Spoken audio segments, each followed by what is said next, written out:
Okay.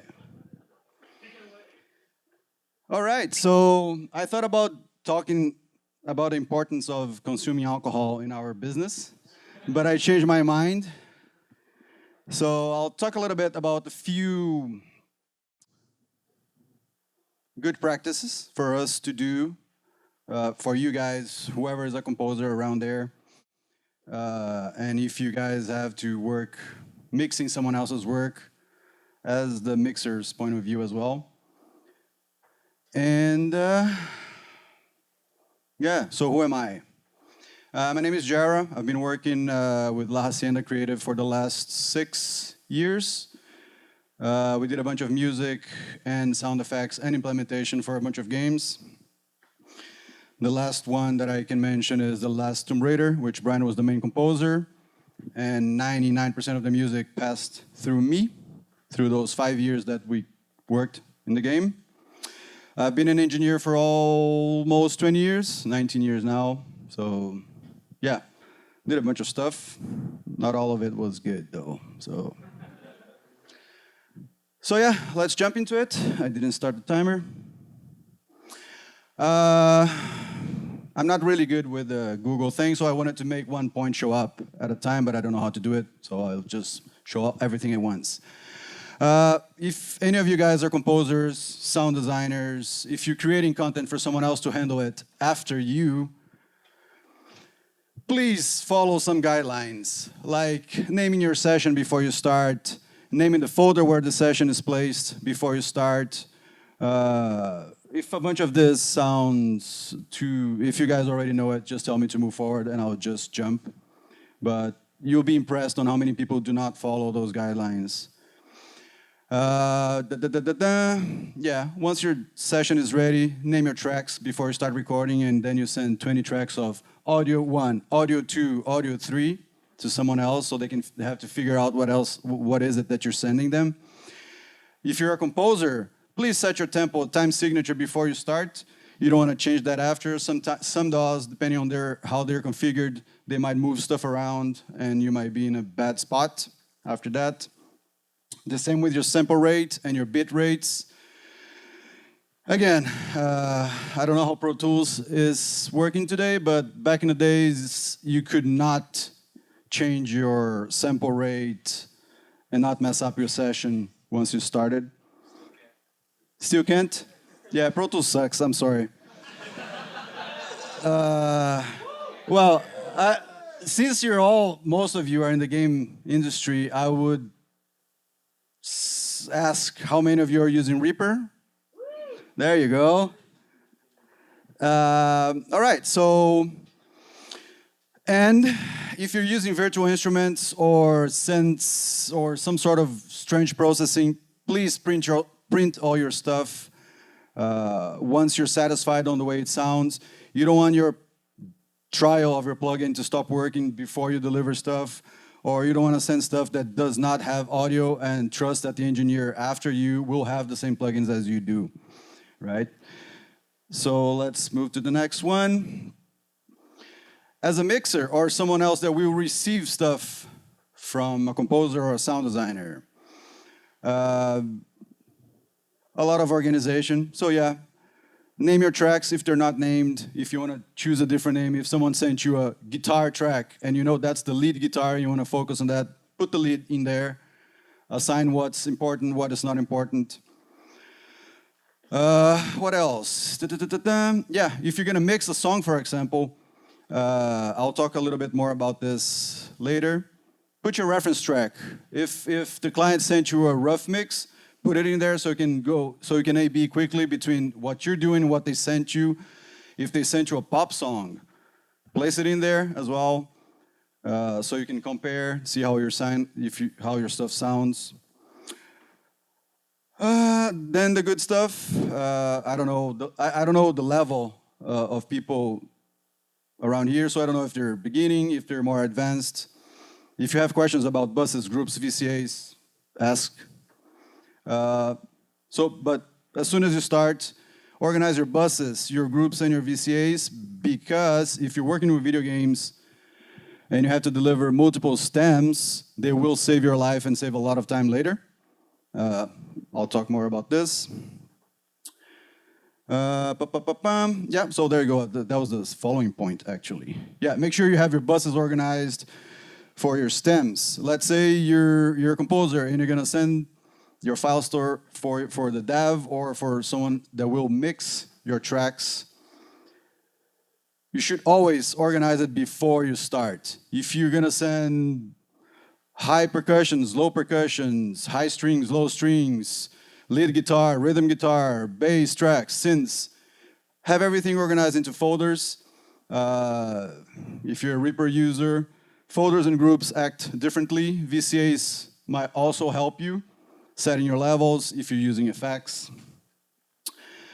Yeah, so this is very important. Organize your buses based on your stems early in the process. You don't want to later have to figure out and go back and redo it once you're like 3-4 hours into it. Yeah, a lot of us today, we use Dropbox or Google Drive or not retransfer, but let's say Dropbox or Google Drive. I always have a folder with a date. I'll talk about the folder structures later, where I just print whatever I have to deliver to a client. I print it directly to that folder so I don't have to keep sharing stuff every single time. I'll give the folder to the client. I'll upload whatever I have to upload there. I'll just text him or send an email. Oh, files are there. Go check it out. Saves a lot of time as well. And the folder is always updated and your stuff is backed up, which is good. All right, and what do I do specifically for my workflow? It might not work for everyone here. You might get good ideas. Yes, I do start anything that I'm gonna mix. I'll put my stereo bus processing since the very first beginning. I will not play anything without having my processing there. When you do this for a while, you'll know that you know what you like, hopefully. So I'll set everything up. I have my plugins organized in a way that if my gain staging is correct, I will hit my compressor at the right level that it should be hitting that I know I like. I'll be hitting my limiter at the end at the right level that I know I like. Again, if you have any questions about this, I can talk more later. But I do start since the beginning with my stereo bus already shaping everything that is going to be played through it. Cleaning each track. A lot of people have different opinions on this. If I recorded the material myself, most likely I would process on the way in. I'll filter the low end. If it's a violin, I don't want 60 hertz in there, right? Or not, you just leave it there. Yeah, so basically the idea here is, if you're recording a violin or a flute, you don't need 60 hertz playing. So I'll just filter everything under 60 hertz or at 100 hertz, or I'll go crazy up to 300 hertz, whatever it's needed for it to sound proper and not have any low-end hum from computers, trucks passing by, stuff like this. The same with the high end. The high end, I don't clear it that much, but some instruments are totally dark sounding. You don't need 14K on it. And so I'll just kill it out, take everything out. I'll set all my effects that I think I'm gonna use. So I would say anything between 2 to 4 reverbs, a chorus, delays, 3 or 4 different delays with different times. Distortion boxes for parallel distortion, parallel compression, if you like that. I'll put that since the beginning, so I can start sending stuff quickly as soon as I start bringing faders up. Yeah, VCAs again, they will, if you're dealing with big sessions, they will help you a lot. Yeah, and once you're printing stuff, different versions from different dates, keep everything there because, 5 days after the client will say, oh, actually, I like that print from Monday better.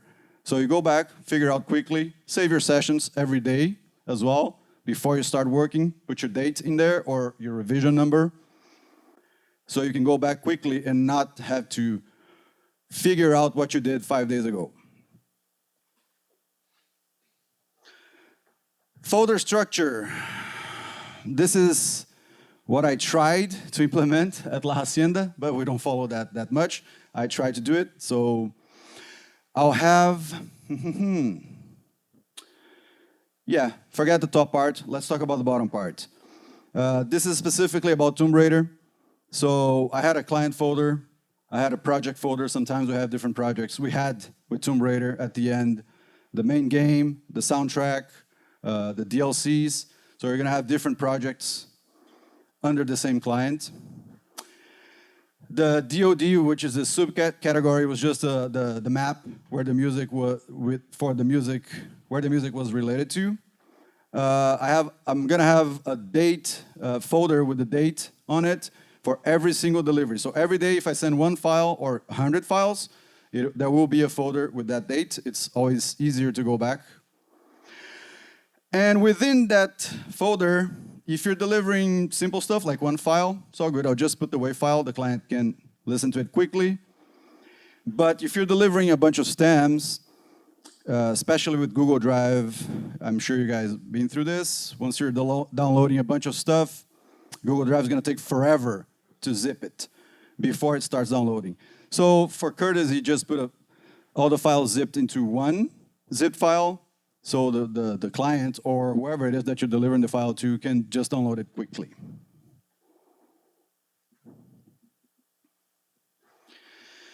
Okay, so if any of you are composers, please do not normalize your tracks. Like I got sometimes 16, 20 tracks on a simple song that they're all normalized at 0. Excuse my French, but what the fuck can I do after that?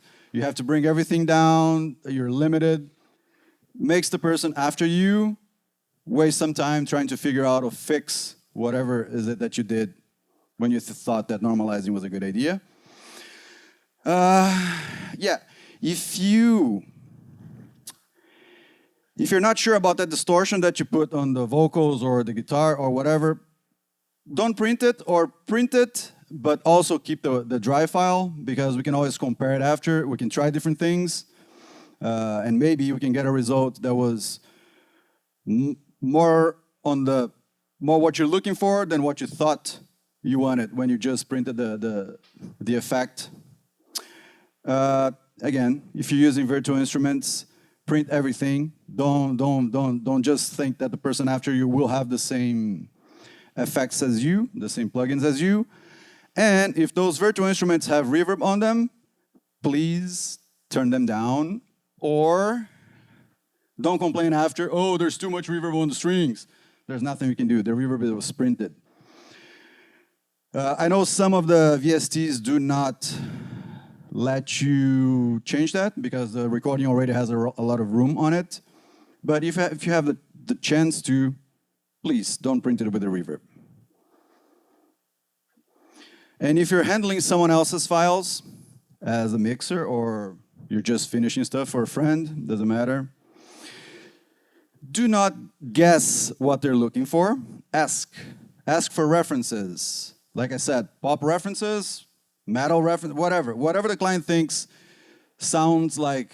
If they like a specific sound, tell them to send you the name of the song, to send you the file, or if they have a rough mix, send you the rough mix.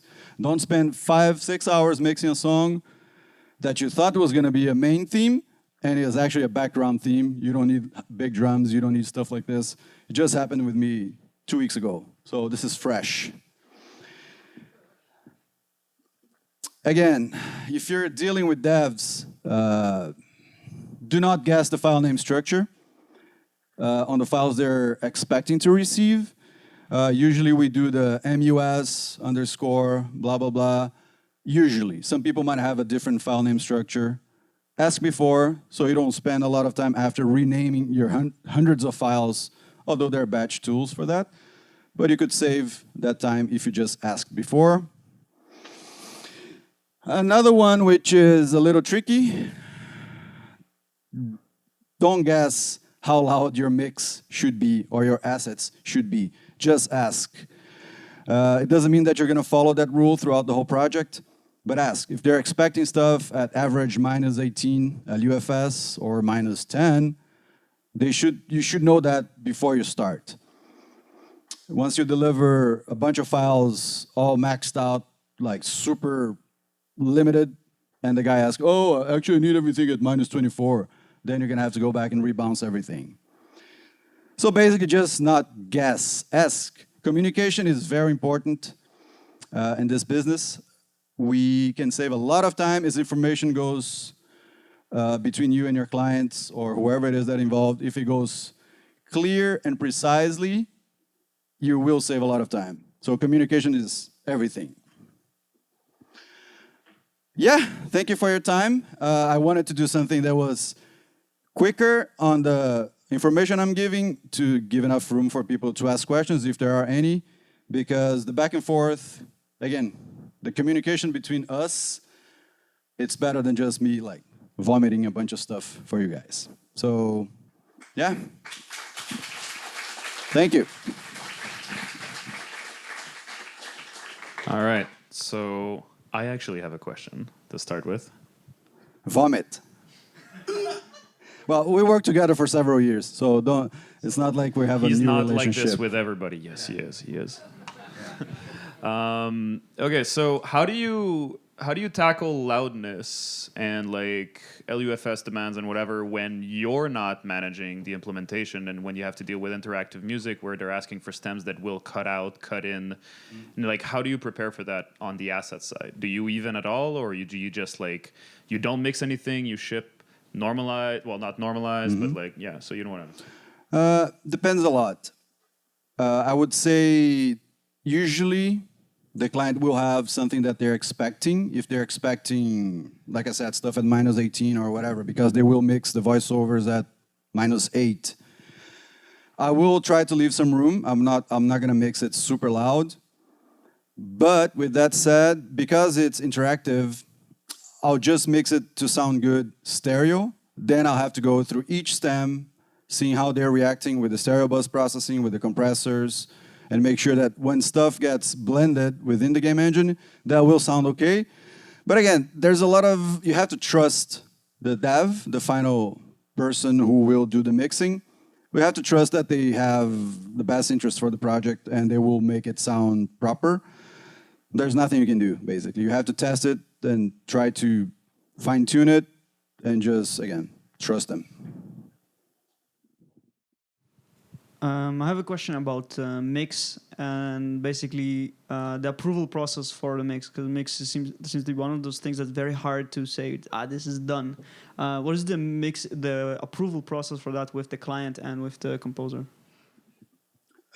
Well, I work not only with Brian at Laha, we also have our own composers in-house that deliver stuff, and I work with people outside of La Hacienda, and it's the same as me and the end developer. It's basically trust. Once you start doing it with Brian, I know what he likes. He trusts what I like. So it's easy. And then when I send the stuff to the final client, let's say Eidos, which was Rob, was the audio director, he was going to give his feedback. He was like, oh, the drums are too loud, or the drums are not loud enough, or whatever it is. Because I don't have to go back at Brian to ask for his permission or to whoever is the composer, I'll just fix it, satisfy the client, and deliver it again.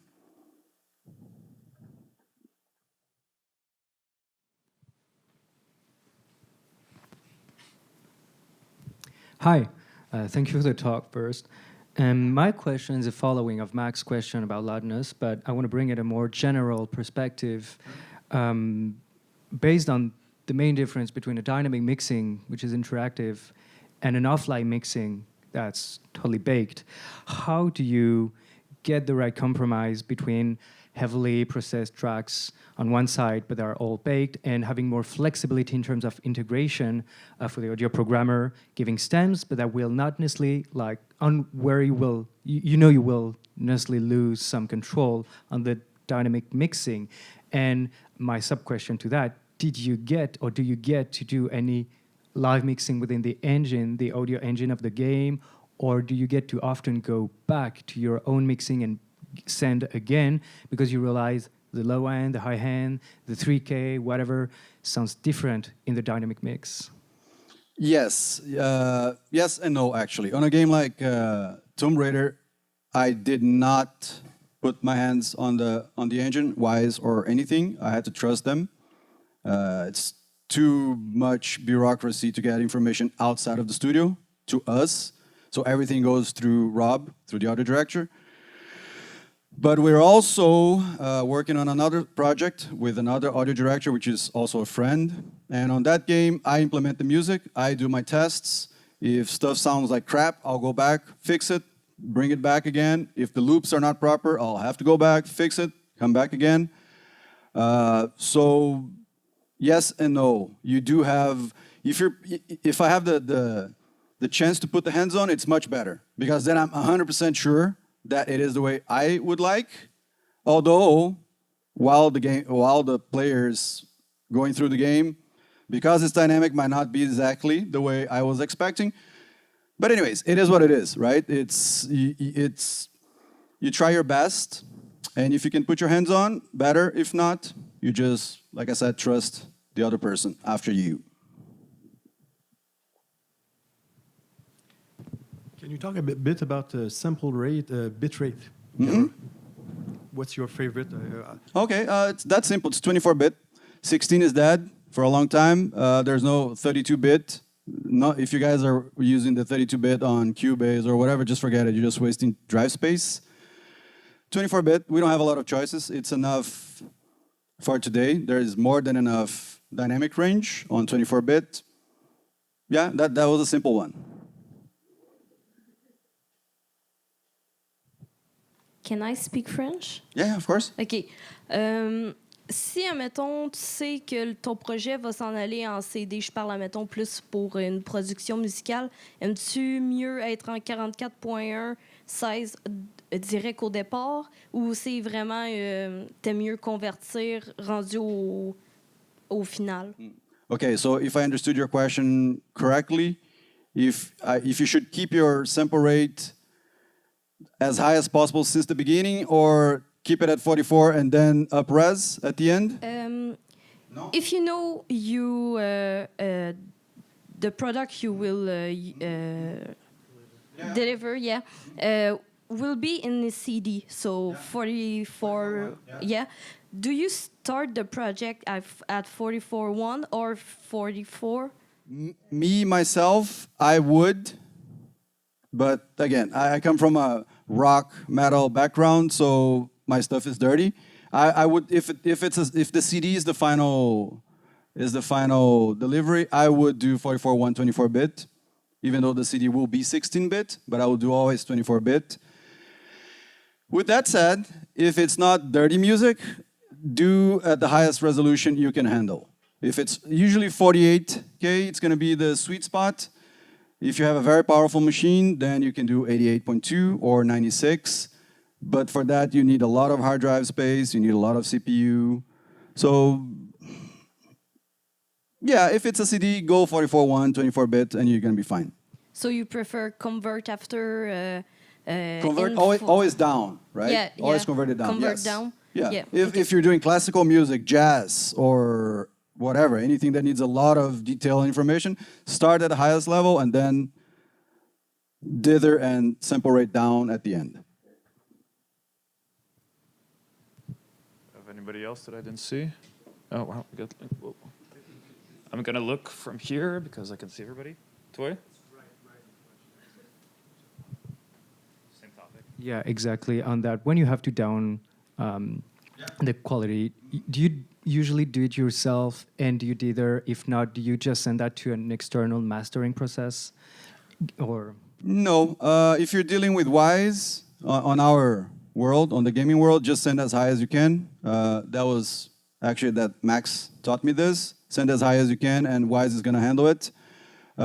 If it's not Wise, then do everything until the last very minute at the highest sample rate and highest bit rate, which will be 24-bit.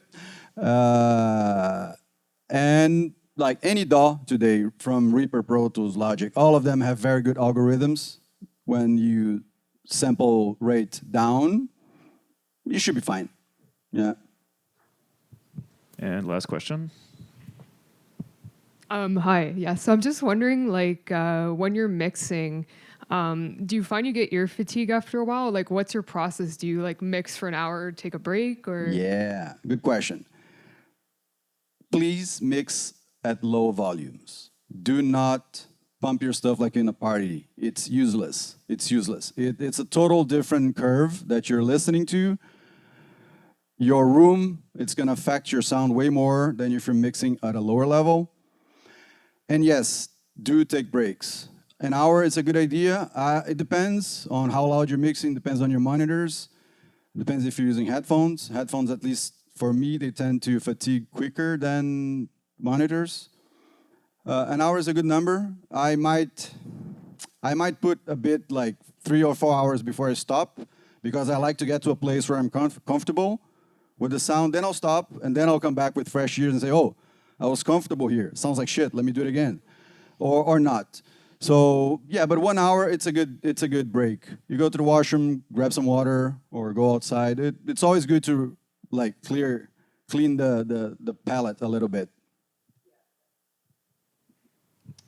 All right, so I cut it off there because we want to have a community section. Thanks to Jera. Awesome. Thanks to Jera. Thank you, guys.